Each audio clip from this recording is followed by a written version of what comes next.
What's up, y'all? It's your boy Ben Mahari here, representing Mahari Nation Sports Podcast. All right, y'all.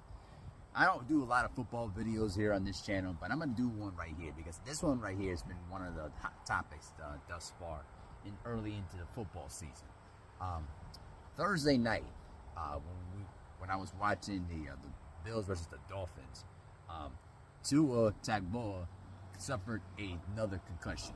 Now, this is his third concussion in the last 2 years. And I would say fourth, to be honest with you, because the other hit that he took on his back, listen, they reported it as a back injury, please. He got dinged up in the back of the head. But this time around, he got basically dinged up when he dove head first, and then Damar Hamlin was trying to make a basic tackle.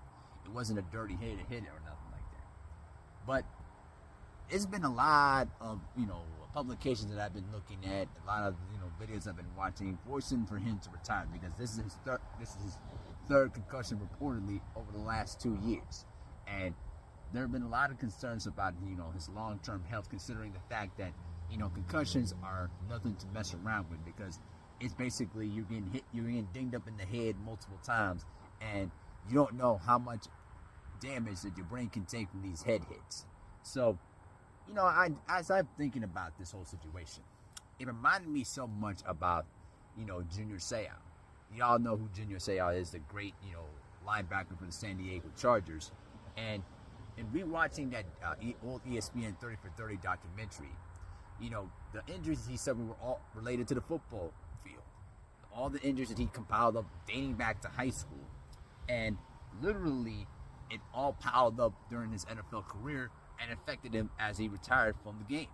We all know what happened from there.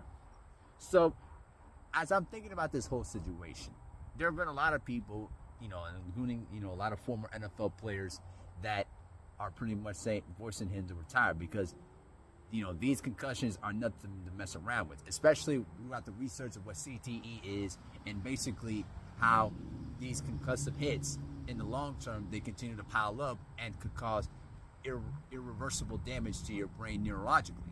But as I was reading stuff from Christopher Nowinski, one of the few brain docs that I like to look up and figure out his opinion on things, there's no magic number to find out when it's enough.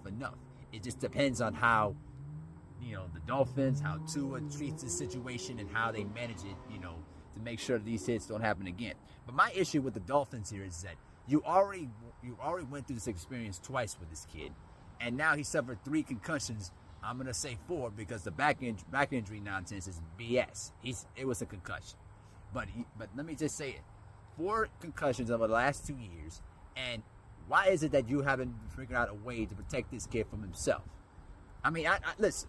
He's 26 years old. He's already had multiple concussions, and you're trying to leave this kid out there basically to suffer and get himself hurt out there. That, to me, I don't understand. And whenever he had any type of head injury, his performance, deteriorates. I mean, I've seen it when he was free of concussive hits. He's an elite quarterback. But when he gets dinged up, when he gets hit, his performance, downgrades to a certain degree. And so my particular issue is that why haven't the Dolphins addressed this enough to make sure that their franchise quarterback doesn't get dinged up again? Because truthfully, there have been a lot of NFL stars over the past decade that have retired early, who have retired in their early 30s because the concussive hits were just too much. I think of Luke Kuechly from the Carolina Panthers. He's one of the best linebackers of this particular generation, but he retired early because of concussion-related issues. Chris Borland is another example that I think of. You know what I mean? There's so many that I can think of, but I just can't remember off the top of my head. But my issue is that why haven't they addressed this enough to protect him from himself?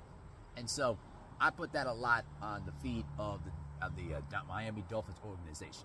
But as far as the retirement thing is concerned, listen, I get that there are a lot of people, a lot of concerned people that want to see Tua, retire from football and move on to something else. But we have to keep in mind, this is his choice. This is his decision of what he wants to do. So I'm not going to tell the kid to basically retire because of his injury history. I get it. Like, if this were my child, you damn right I'm not going to let him play football. But again, I'm not Tua, I'm not his family. I'm not his, representation or whatever. At the end of the day, the buck stops with him. The buck stops about what he wants to do with the rest of his career and the rest of his days in life. So I'm not going to put that out there, but I would not be against the idea of retirement either, because, you want him to live a long life after football. Football is just 1/3 of what you're supposed to be. It's what you do outside of it is what defines you as a person. So I hope that, for his sake, that he makes the right decision. If he wants to come back and play football, take every single precautionary measure possible to make sure that you are basically protecting yourself, and more importantly, that you're fully 100% healthy before you get back out there and play. But also, can somebody teach him how to slide, please? Like, don't ever dive head first on a football field when you're scrambling out of the pocket. So any coach will tell you that as a quarterback, when you're trying to run and create yards while scrambling, the most important thing is to slide. Slide. So that way you protect yourself, and basically you don't get subjected to targeting. So you know what I'm saying? So that's what basically that I hope that I have for this kid. I hope that he makes the right choice. If he decides that I've had enough, I'm going to pretty much retire, I wouldn't be against the idea. It's his, but again, it's his choice, it's his decision, and it's his life. It's only up to him to decide what he wants to do with the rest of his football career and the rest of his days on earth. So, but that's how I feel about the situation. I'm not against retirement, but at the same time, I want to make sure everybody understands this is his choice, not nobody else. So that's all I got to say about it now. I want you guys to know, let me know what you think in the comment section below. Do you think Tua should retire, or do you think that he should get himself healthy and try to protect himself and continue on his football career? Let me know what you guys think. All right, I'm out. Peace.